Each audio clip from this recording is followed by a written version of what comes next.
My name's Kerrie Erwin. I'm a Sydney medium, and I'll be talking about this book today called Spirit Rescue by Llewellyn.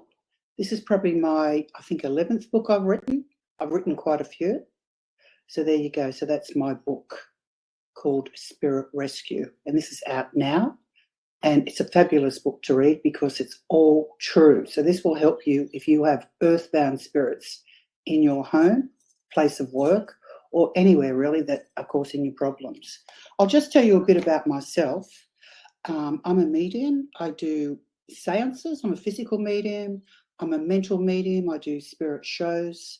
I perform in clubs. Also, I do what we call the spirit rescue. I've done hundreds and hundreds and hundreds of cases in Australia, overseas. And I used to go to people's places, but because I broadened, I now work more remotely, just do it over the phone, which is very easy. I first started doing the mediumship probably when I was about 17, when I first started going to the church, but I was seeing spirit people all over the place, in my parents' home, in my grandmother's, everywhere I went, even walking along the street, I was able to see spirits.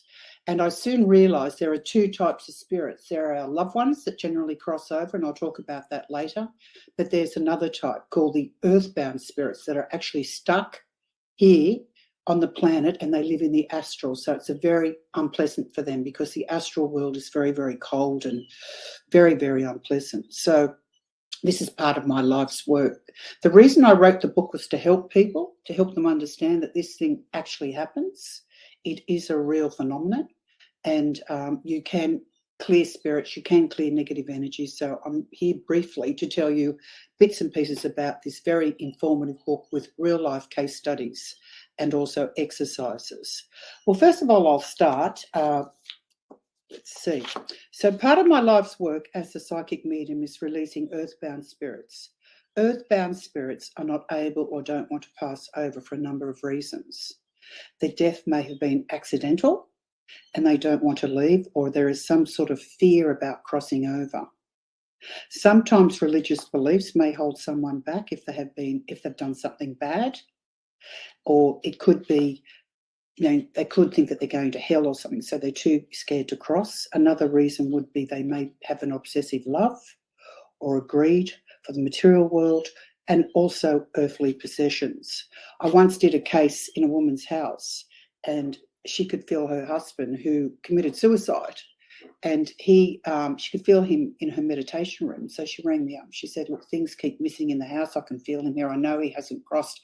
I want him to go because I feel really bad and I feel sick all the time. Like he was using her energy, which these earthbound spirits do. They actually use your energy to stay here. So he was actually siphoning off her energy, making her feel sick, and she was very, very upset. So I searched the house, and straight away I went into her meditation room and I saw him, and I asked him, like it was like having a conversation, which I do. I talk to the spirit, and I said, look, what are you doing here? You have to go. He basically said he didn't want to leave her because he was worried if she was by herself, and he was sorry, and he wanted to know that he was sorry as well. So I relayed this to this, and she kept saying, well, tell him this, tell him that, tell him I love him too. And then after about 5 minutes, I just brought down a column of light, a portal, and asked him to look into the light, and he crossed over, and it was immediately there was a lightness in the room. So that's just one of the incredible sessions that we can do as rescue mediums. So to stay here on the planet, these earthbound spirits, they actually need energy. So you usually see them or feel them or sense them around large groups of people, like in hospitals, railways, shopping centres, airports, schools, or homes where they once lived. And you never find a house. You very rarely find an earthbound spirit in a graveyard unless they're visiting. It's very rare, because they need these earthbound spirits, the small minority of these earthbound spirits that are still here, they need our energy. So naturally, they're going to be around a lot of people. If you have a lost soul or earthbound spirit in your home, it won't go unnoticed, as you'll have quite a few issues. Your home, for example, could feel really, really ice cold all the time. Now, that's a really typical sign, and I see this all the time. You walk in, it's absolutely freezing. Also, the energy will feel heavy, and it's over time it will be unbearable to live in. Most of the family who are living there, who are experiencing this, they will know that something's wrong because they'll feel tired. They'll usually have colds or unexplained illnesses, and this happens to pets as well. Often over a long duration, pets can get really sick and die as well because they're like children, aren't they? And also the people living in the house, they won't be able to sell it. They'll feel stuck in their life, and will just be these ongoing arguments and discontent. The fights, arguments, disagreements, because there's so much imbalance from the earthbound spirit in the home. And also, as I said before, it'll be impossible to sell the home or to make changes. Also, you have problems with electricity, lights going on and off. You often see that. That can also be from loved ones, visiting loved ones as well. Often they'll play with the lights because spirits love to play with electricity. Or water, you might have reasons. And the other thing is unusual sounds, knocks, things disappearing, horrible smells. I don't know how many times with me I've got a very sensitive nose as part of my rescue mediumship, and I can it just smells like horrible, like poo or something gross or something old that's rotten. That's what the spirit smells like. With our loved ones that visit us, you can generally smell perfume or aftershave, or you get a really fuzzy, warm feeling when you feel loved ones visit. But no, the earthbound spirits, they're cold, they're sick, and it's very, very different. So these noises and rappings and, on the wall, and furniture being removed as well if you get a poltergeist. So the spirit that you have in the home has to go. And some people say, but, we know that, the old spirit lives upstairs and we thought we'd just keep him. You have to understand that these earthbound spirits, they're not pets. They have to go. They don't belong in our dimension, and they're stuck. They're confused and they don't belong here. So you really need to get someone in to, get rid of them and help them cross over. Once the earthbound spirits are removed and sent into the vortex or portal of the light energy I spoke about before, you'll no longer feel sick, uncomfortable, and the whole energy will totally lift, and it'll be a very, very good feeling. And you won't feel heavy because all that negative energy will go, and it will return back to normal. So these earthbound spirits, they live off living energy. So another thing to do is to smudge. In Australia, we use sage. I know it's quite different in America and other countries, but to me, the white sage or the grandfather sage is the best, because sage is like using fly spray to mosquitoes or insects. They suffocates them. They can't stand it. So what they'll do, they'll cross over or they'll leave. They'll leave. So smudging, and also negative energy used to smudging. In Australia, for Aboriginal spirits, we actually use the gum leaves, the dried gum leaves. And I know smudging is a spiritual process, and it's very ancient, and it's used by shamans and Indigenous people in certain parts of the world.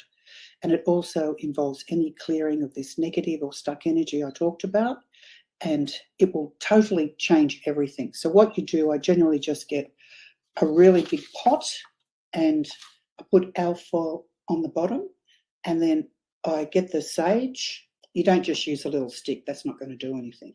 Get the sage, you break it up, and then you light it, and it sort of turns into a bonfire. And then you put the lid on the pot, and then all this smoke appears. And so you're closing all the windows on the property. You start from the front door and you go all the way through the house, and it's like you fumigate it. And this will get rid of all the negative energy, the unwanted spirit. It just absolutely sort of kills everything. It's incredible how it works, this stuff. And then you go outside. I usually wait a while, and I wear a mask too when I do it, because it goes into your eyes, it goes into your hair, it goes everywhere. So after giving it a really good sage out, you go outside, you wait a while. You usually wait for about 10 minutes, for the smoke to really sort of linger and spread.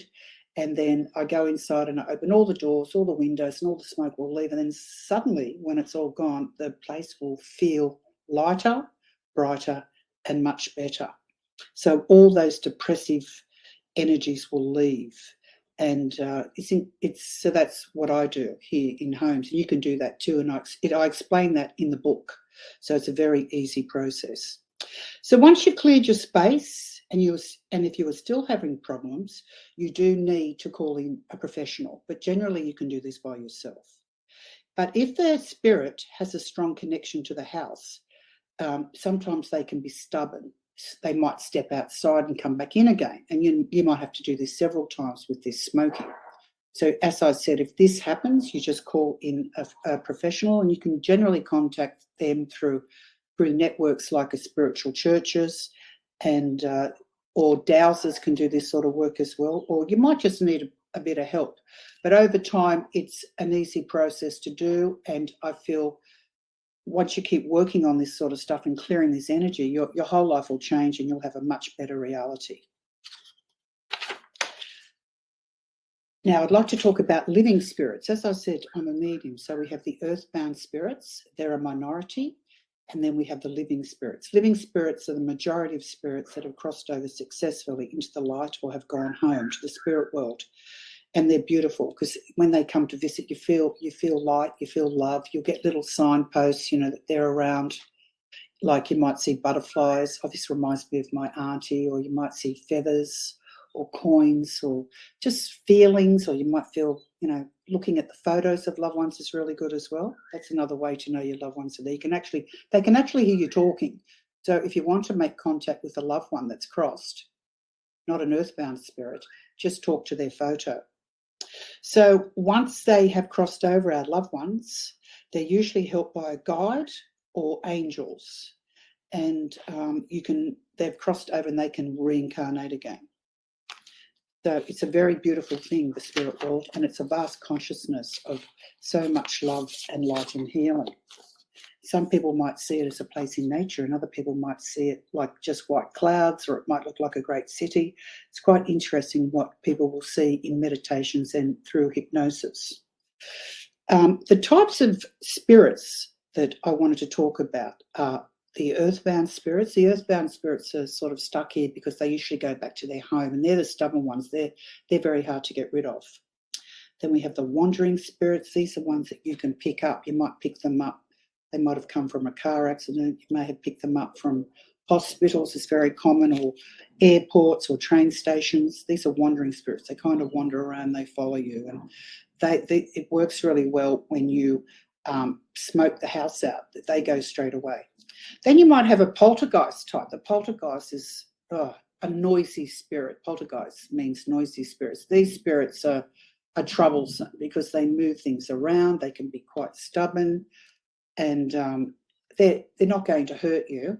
And sometimes they can be children. It's all types. I once had a case where two women contacted me and they said that the boy next door had died. He was very sick for a long time. He was only 14, and they were convinced, and the parents were so upset with the death of their boy, they moved out of the house and they sold it. But what happened, the spirit stayed. And so once they went, he moved next door in with these girls, and they said, look, we're pretty sure it's this young boy who died next door because our furniture's moving around. He's dragging things, and I thought I saw him one day. Anyway, so I went to the house, and sure enough, it was the young boy. And so I summoned him. He came close. I talked to him. I told him he was dead. It was time to cross. Then I brought down a portal of light, told him to open his eyes, and I asked him to go very gently. I didn't command him. I very gently told him to go because he was very scared. And I explained to him his time had passed, and his main message was he wanted to get in contact with his father to tell him how sorry he was. And the girls who were with me, they joined in and they said, don't worry, we'll let him know. Please cross and go. Because it's very hard for these lost spirits to stay here on our planet because they do become very sick after a long time. And after a while, if they are stuck, sometimes the guide, their own guide, will come and get them and take them over. But it depends on if they resist. And that's why the spiritual mediums who do the rescue work are called in, because we're here to assist. Then you get a type of a dark spirit called a shadow people. The shadow people, I've done a lot of cases with this, especially with children. And what they do is they're horrible spirits. They're black, they're long, and they wear top hats, and they sort of slither all over the walls, and often you'll find them hiding under beds, these horrible spirits, and the person involved will get nightmares, and they attach themselves to the child for a long time. You could even have one for like 20 years, and you know you've got this spirit living with you, following you, and it's horrible. But sometimes people are too scared to talk about it. And what I find is they generally hide. They hide under the bed, the person that they're following, these shadow people. And the only way to remove them is you talk to them and you say, go to where you came from. You don't tell them to go to the light because they're dark. Dark doesn't go into light. So you tell these dark energies, you tell them, go into the light. You command them, go into where you came from. Leave now, or go into the earth. We do not give you permission to stay here. And generally with that command, they will go and they will leave. So that's a very powerful thing and a beautiful thing to see when you do that sort of work, because the child will tell you, thank you so much for getting rid of that horrible boogeyman. He's been following me for ages. Or I once had a client, a girl, she was 21, and she said this horrible thing had been following her whole life. And every time the family moved, this dark entity would move with her. And that's why finally her mother called me in and I was able to get rid of this horrible dark soul. Horrible. They're called shadow people. Then we have different types of energy called interference energy, which could be different vortexes in the house, which is caused by breakage from spirits being there over a long time. Then we have the residual energy. These are usually in historical buildings, like in England, for example. I don't know if you've been to the Tower of London. That's a pretty scary place. The first time I went there, I felt nauseated, I felt sick, and I could just hear screaming in my ears of all the horrible things that the residual energy, the ghosts that were still lingering and trapped in that energy of that horrible, horrible historical place. And then another place in France, I've been in old historical buildings, and also, well, think about the war zones. Think about the terrible things that have happened in war zones. That's why it's really good that there's now people now that are doing remote rescues, working in circles and doing this remote rescues for people that have been murdered or killed in the war zones. And that's quite exciting work. The other thing I want to say is orbs. There's all sorts of different orbs. You know those little tiny lights you see? You might have, you can see them on my website. If you Google me, I've got pictures of the orbs. You have the nature orbs. They're very light, and you generally see them in nature or around water. And I've actually got some pictures. I didn't realise this was visual. Just get them. Got some pictures here of some orbs. I don't know if you can see this. This is like nature orbs, little white lights out in the nature. Little white orbs, they're nature orbs. They're usually near water, near trees, near forests. They're white and they're light. Okay, this is another orb here. This was in a house I did in a study. There it is, just here. That is actually a spirit orb. It's very light, it's very bright. And if you look up closely, often you can see the face of the spirit person. It could be angelic as well. It could be an angelic orb. That's another orb. These are visiting relatives. See the white? They're white, they're light, they're in the house. They're not earthbound spirits. The orb with the ghost orbs, they're generally very, very bigger. They can be black or dark, or they can be a horrible sort of muddy, murky browny colour. They're dark, they're not light like these. These orbs are very light and bright. That's one there, looks like tiny lights. It's in the house. That's another visiting spirit. That's what we call a living spirit, a living orb.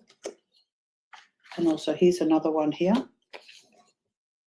That's another orb photo. That's beautiful. That's, if you look closely, it's all got different colours in it.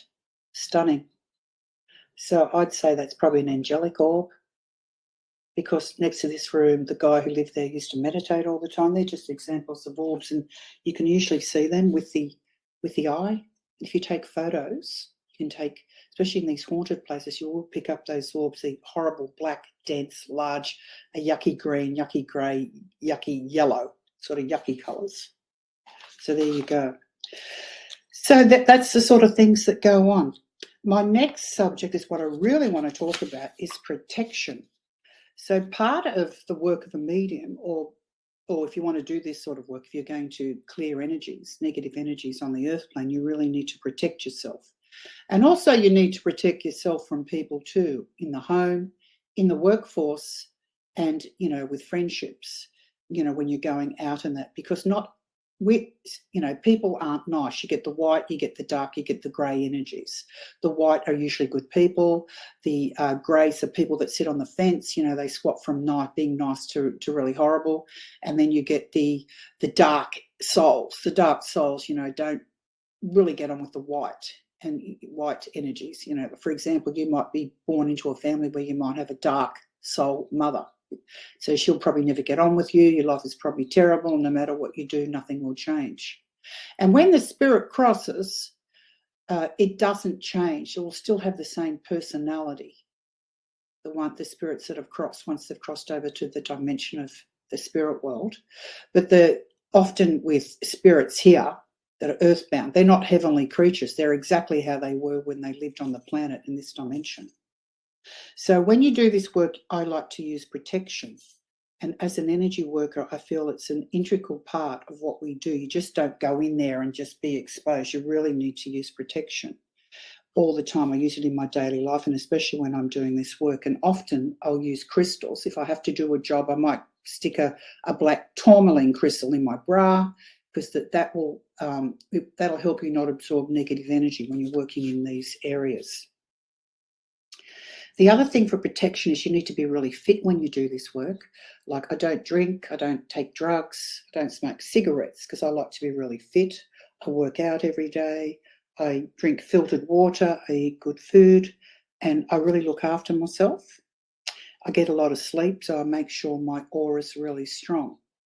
And another thing I do, I make sure I ground my energies by exercising, looking after myself, taking walks in nature. Another thing to do with protection is if you had a really bad day, have a bath, put some Epsom salts in and have a really good soak, or taking a swim in the sea or taking a walk in nature will really clear that aura and that energy. And another thing I notice with students, people that are ungrounded, they can't really do any sort of spirit work. So it's very important that you always open your chakras when you're doing the work, but you always have to close down your chakras, because if you haven't closed your own chakras down, you'll become very ungrounded, and it's really hard and impossible to work in the spirit realm. So sleep's very important, and really looking after yourself. Years ago when I was little, when I first started seeing the spirits, it was horrible, because they used to come and visit me in my bedroom as a kid. So the only thing that stopped that night traffic was putting on a night light. So Mum said, just put on your lamp. And when I put the lamp on, none of the spirits would come. They'd sort of stay away. But as soon as I turned the lamp off, it was like a railway station. They come in all night. This was starting probably from the age of 4, 5, 6, 7. I was inundated with all these terrible types of spirits. And I've written a lot about this in the beginning of this book. And it's talking about my experience visiting my grandmother's house, which was in a historical area, had a lot of spooks, a lot of ghosts, and also in my parents' house. So I've got 5 minutes left. So protection is very important. And that can also, don't engage with toxic people. So for what I do generally is for my protection energetically, I'll put a white light, which is unconditional love. I'll wrap it all around me every day. And then I'll wear what we call a blue cloak. And the blue cloak is very, very good for psychic protection. And that'll stop anyone sending you negative energy or anything like that. So you always should cloak yourself. And closing down and using crystals for protection is very good for protection. There's so many different ways, but actually, it's a balanced mind. Other crystals you can use is howlite. That's a beautiful crystal that reduces tension. Blue calcite, it soothes your nerves, anxiety and stress. And clear quartz. With the clear quartz, I like to program it. That's a quartz crystal I use when I do readings.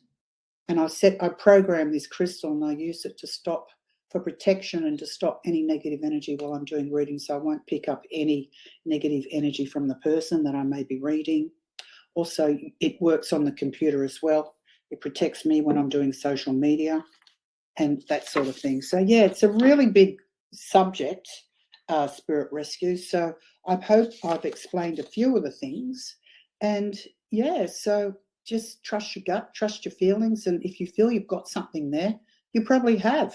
And especially if you're trying to sell a house, you'll never sell a house if you've got an earthbound spirit in your house. It'll be impossible because they don't want it sold. And they also won't like renovations.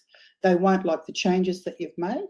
So then you'll have to definitely get someone in, because you'll say, look, we're trying to renovate this house, and every time we do something, we're closed down. So they can cause a lot of problems, this negative energy and these earthbound spirits and spirits. It's terrible. It really will change your life. So just trust your gut. And I say to a lot of people, some people might say, I don't believe in any ghosts or anything. I think it's all rubbish. And I say, well, the proof's in the pudding, isn't it? You really have to experience it or to have some sort of understanding. But just be open is what I say. The other thing with other mediums, I've heard them say, oh, there's no such thing as a ghost. It's just a visiting spirit. And often they will say that because they don't have the work, because a rescue medium has the right guides to do the work, because it's your guides as a rescue medium who does all the work. So basically what we do, we find the spirit, we bring down a vortex of light, and I generally command the spirit. If they're stubborn, I'll command the spirit to open its eyes, go into the light, you're dead. Leave now, you don't belong here, and then the spirit will leave. Or you might have another spirit that you might wanting to give a message across, and so you give the message to the loved ones, and generally they'll just go themselves. So it's a very interesting thing to do. So I think that's it. So I hope if you're interested in the book, here it is. It's called Spirit Rescue. There's lots of case studies. I like to talk about all the people. I've changed their names, of course. Sometimes their sexes. And it will give you a fair idea of what's out there. I work with all types of different people all around the world, mostly with remote viewing. What I can do when I'm on the phone, I get the client to just open up the phone, and then I get them to walk around the house, and I can feel the spirit, or I can sense them, and then I'll say, stop, you've got a spirit standing near your door.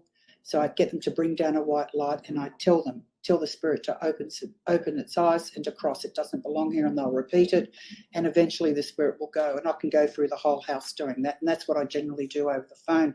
I first started working remotely because I had too many clients. I had too many people that were wanting my services, and also I had people living overseas. And I was working for a TV show here in Australia called Psychic TV probably about 10 years ago, and I had clients saying, look, I've got something in my house. I think it's a spirit. Can you help me?